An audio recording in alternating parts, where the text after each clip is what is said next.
and welcome back to another episode of Living Room Wisdom, where your story is your glory. Today, our guest is Miss Samantha Kris. We are fast new friends, and I'm super excited to finally have you on the podcast after a lot of back and forth.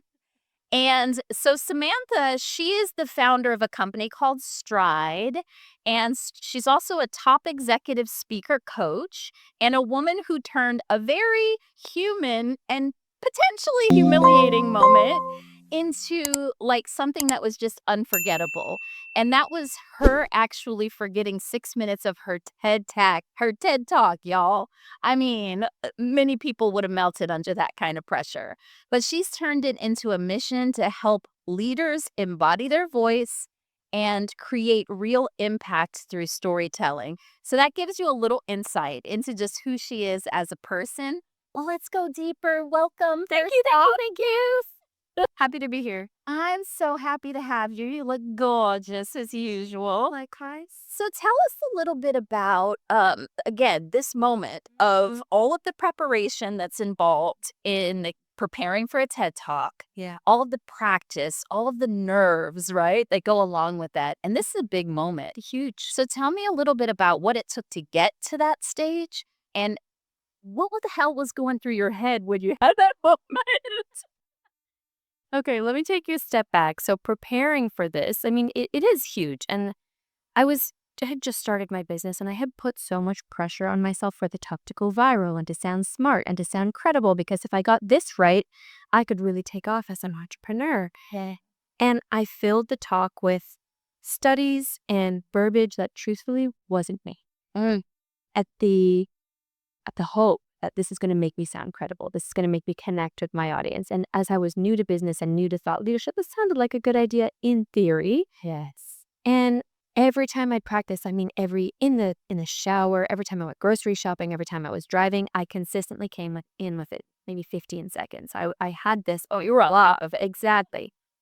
And then I got there the day of, and we didn't have any kind of rehearsal. We just got like a brief mic check right before the doors opened for the audience. And my coach was front and center. And the lights came on. And I said, okay, just do a mic check. Do the first line of your talk. I was like, what's my name? Could not gather my thoughts, did not know the first line of my talk. And he said, don't worry, you got the nerves out of the way. This is totally normal. You're going to be fine once you get on stage. Girl, I was not fine at all. I got through the whole talk, so I thought.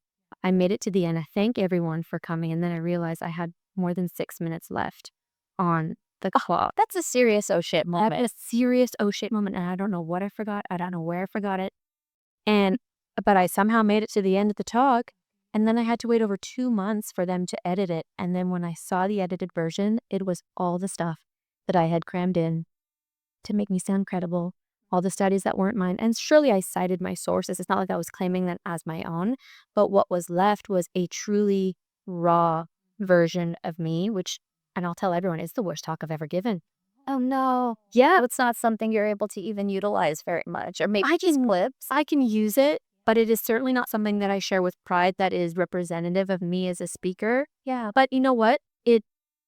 But that's who I was at the time. I was not a public speaker. I was not a thought leader. I was the new kid in town. I was a newbie to business.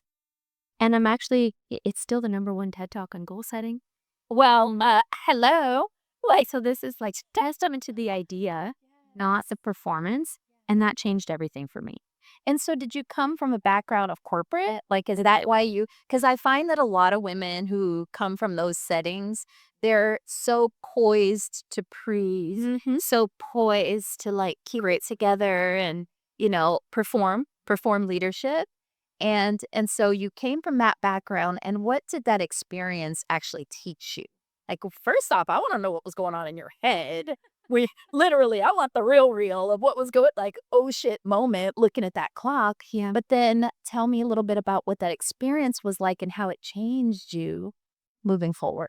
I was devastated, to be honest. And I got off stage, and I remember no one knew I forgot. Right. And Israel, my coach knew. But it feels like everybody knows. Exactly. And I felt so exposed and so vulnerable, and like I had let them down. And my coach was the only one in the audience who really knew my talk. He heard it as, many times as I did. But as far as the audience knew, it was an 11 or so minute talk, and this was totally fine. When I got off stage, the first person I saw, I remember his name was Peter, so kind. He said, "Wow, I feel so calm after hearing you speak." And you would think that that would, I don't know, soothe my nerves, make me feel a little better. And it just made things worse. I was like, I just gave a talk on goal setting. I don't want you to feel zen. I want you to feel fired up. And so everything about this experience really put into question, who am I? How do I want to show up? And where is this discrepancy? And I think you nailed it. Corporate definitely contributed to this poised, polished version. But I also was showing up as I thought an entrepreneur should. Right. And it took a few years to really find my voice and recognize, how do I want to show up in a way that's truly authentic to me? And I would say I even wrote my book from a place, my first book, Bossing Up, from a place of needing to prove, needing to put myself on the map. I'm writing my second book now, and it is totally different. Yeah. Totally different. Well, the thing I love about that is that your audience will get to see the progression and you're actually embodying what you're now teaching. Because from what I understand, you're now teaching these executives to lead and speak and present from a place of authenticity. Right.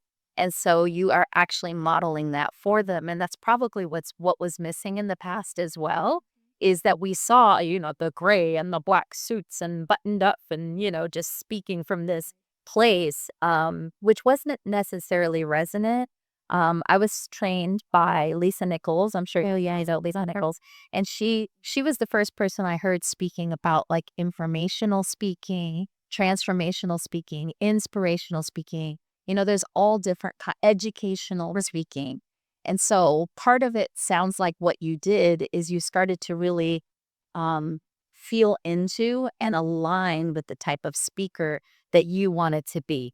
Totally that experience. And one of the things you mentioned too is that, my audience gets to see the evolution. That was something that fortunately I had this kind of aha moment early on. And I intentionally started to dismantle all the things I thought I should be as an entrepreneur and be open about that process. And so that started to shape my early keynotes. It started to shape how I ran my groups. And it helped me build trust with my audience because I wasn't doing that in silence or in isolation. I kind of had this aha moment to say, hey, this is not necessarily how I want to show up. What does authenticity look like to me? And it's a buzzword, right? And so really getting to the core of understanding what are my core values and how can I operate from that place of resonance, huge, huge. And letting my audience in on that gave them such permission to do that in their own lives. And that's how I built my community over the last few years. So they've very much evolved with me. I love it. And part of why I resonate so much with this is because the foundation, the Anatomy of Abundance framework, the first step of that framework is, who are you? And I believe it's the question we need to ask before we create anything, quite honestly. Um, Once you know who you are, like you said, your core values, your hell yeses, your hell nos, right? Then you can go forth and create a life that's fully aligned with the truth of who you are, not who corporates told you to be, not who your parents have told you to be or society has told you to be. But the second part of that, which I also heard, was step two, identifying and identifying where those narratives and where that performance or that feeling the need to perform, where that came from. So it makes me curious, outside of corporate, tell us a little bit about your upbringing. Was there a mirroring of corporate in your upbringing, or was it something completely different? You know what? I spent a lot of time with my therapist trying to figure this out, truthfully, because the answer is no, there wasn't a mirror about at home. I come from an incredibly supportive family, and I did not have to prove or perform for long at all. And I think about, growing up, I was really close on my parents, but my grandparents as well. My grandma, I mean, we would catch balls and she would think we're the greatest, most talented people alive, right? And so I had no shortage of cheerleaders and people who believed so fully in me throughout my entire life. And so I don't know actually where that I want to call it a discrepancy necessarily, but That code switch. yeah, where it wasn't from my home life, I don't think. But there was this narrative that because I didn't come from a particularly challenging home, or because I came from an environment that was so loving, and I didn't feel a lot of the adversity or hardship that a lot of what I see speakers and entrepreneurs face in order to earn their stripes or have their business. There was this level of imposter syndrome that I don't think stemmed from my family life, but I felt like I needed to earn it. I needed to earn people's trust. I needed to earn being a business owner, being a thought leader, and fell into that trap for longer than I care to admit. Wow. Yeah. It's really interesting. My mind is racing. Tell me, Ryan. Well, because as a diverse woman, right, a woman of color, it's insight into the experience of, I'm assuming white. So if it's white, uh, we'll just say middle class, maybe upper class. Yeah, very much middle working class. Very like Entitled in a sense. yes, Right? yeah, Upbringing. privileged. Privileged. There we go. That's the word I was looking for. So a privileged upbringing and how everything else going on in the world can actually tarnish, taint, skew who you feel you're supposed to be in the world and how you're meant to show up. That is hitting me deeply because we're all having a human experience no matter what our upbringing. And I just find it so interesting that, people of diverse backgrounds, we've only known struggles. So we've really had to um fight through or navigate through certain struggles to become who we are, to develop our strength, and also undo so many scarcity programs. And so I'm kind of interested now to find out you started with such a pure, empowering origin story. You were influenced by the world, society, corporate America to become this person who performed and proved your worth. Meanwhile, your worth was so just innate, like it just was what it was, right? And so, how did you find the resources, the strength, the resilience, the whatever it took? What did it take for you to then not only recognize it, but start to reshift back into yourself, right? And your worth, like settle into that. Yeah, That's work in itself. it is. It is. And I think while there's a lot that went into it, maybe the catalyst or the tipping point, the one life event that I can say, like, oh, this is really where things changed, was right before I had started my business. I went through a divorce. So I got married. Yeah, that'll do it. Got divorced. Yeah. Who am I now? Yeah. And but here's the thing. I didn't know who I was when I got married. So yeah, and I think yes, I had the question of who am I now as things were coming to a close in that chapter. But what that really forced to the surface is, did I really want to get married, or was that just what you're supposed to do at this age? And then really, the topic of kids came up and we weren't on the same page. And so there was so much, I think, happening on a personal front that really, I was going to say force to the surface again, but encouraged me to think about, okay, there's a very good life ahead of me if I go down this path. Yeah. But for one reason or another, there is friction. There's something about this life, this vision, this feeling that doesn't feel aligned, that doesn't feel like me. And so I started to put under the microscope all the areas of my life, all of them, because why not? If we're going to be going through this big upheaval and big life change, let's really take a good hard look at what's not working and why.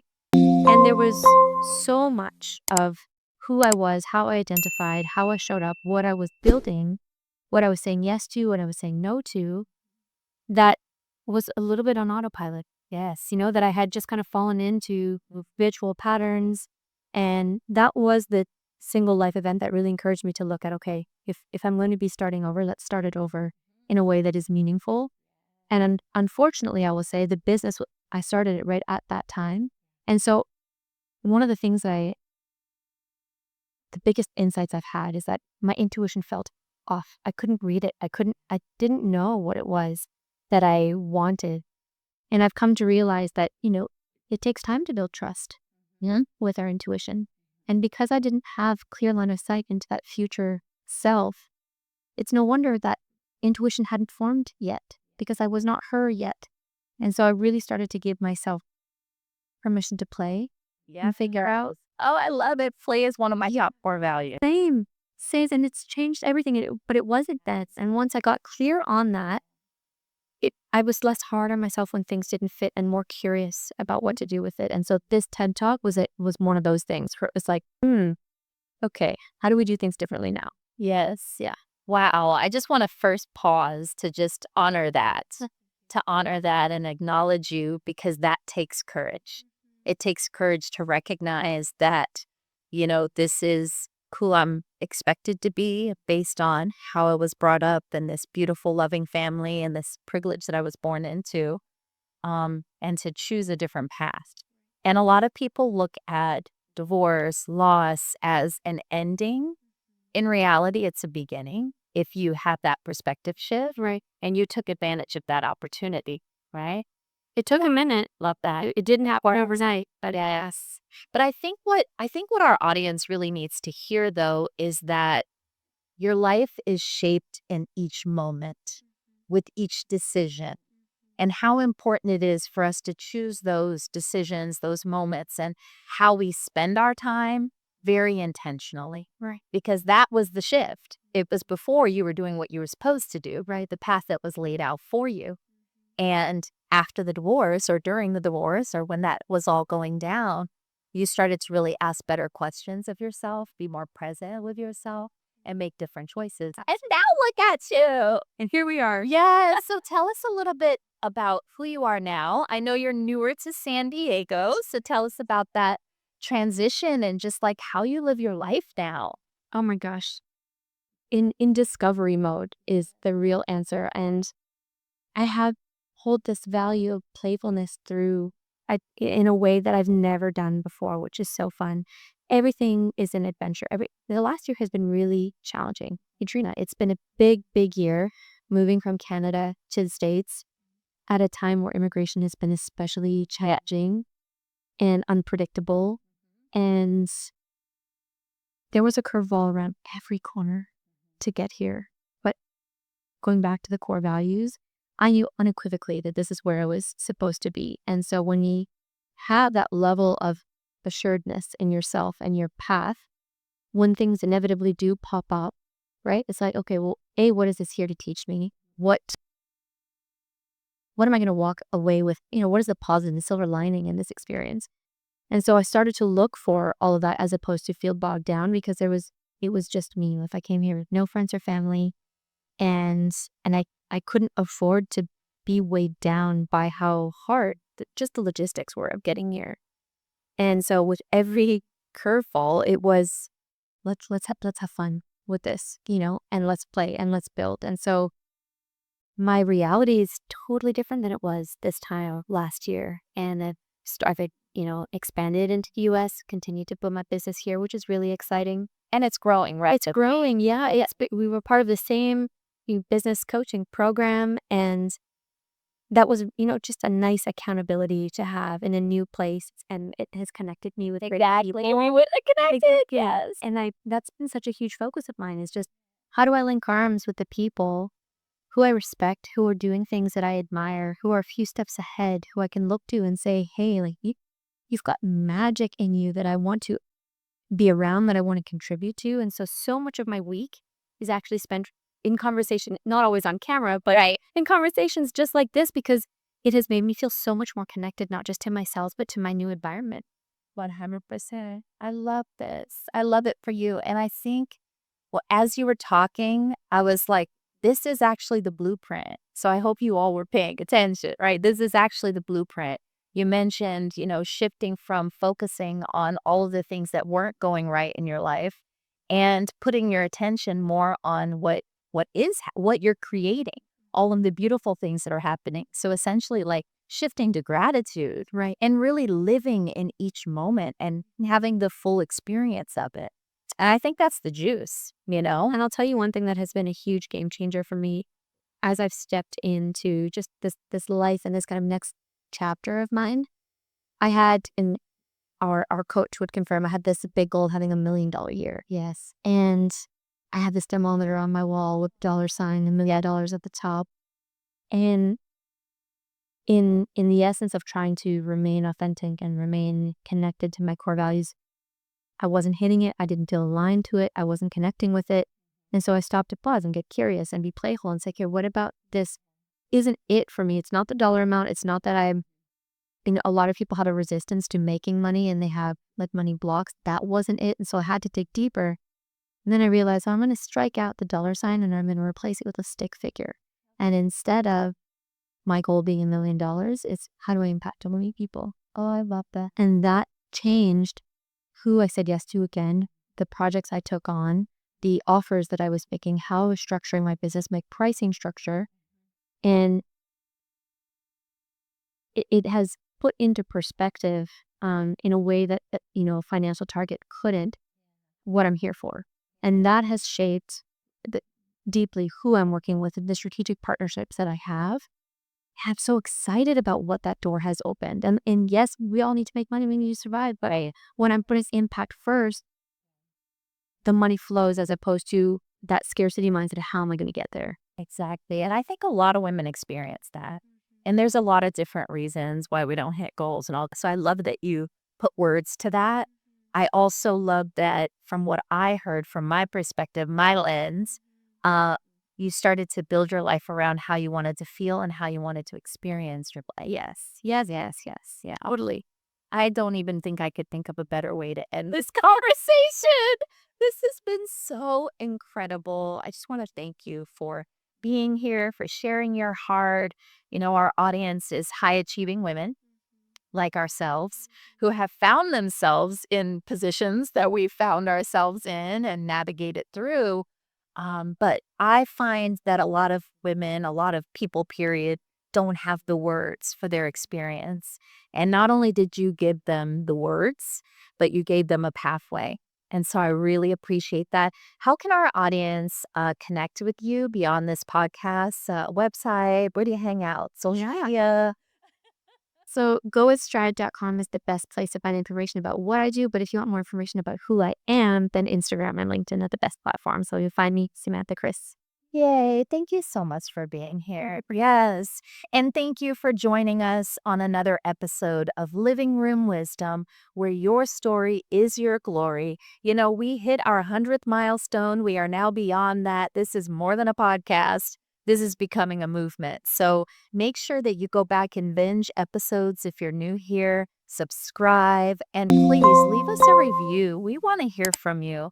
This again is all about impact as well. So thank you for being here. We'll see you again next week on Living Room Wisdom. Welcome to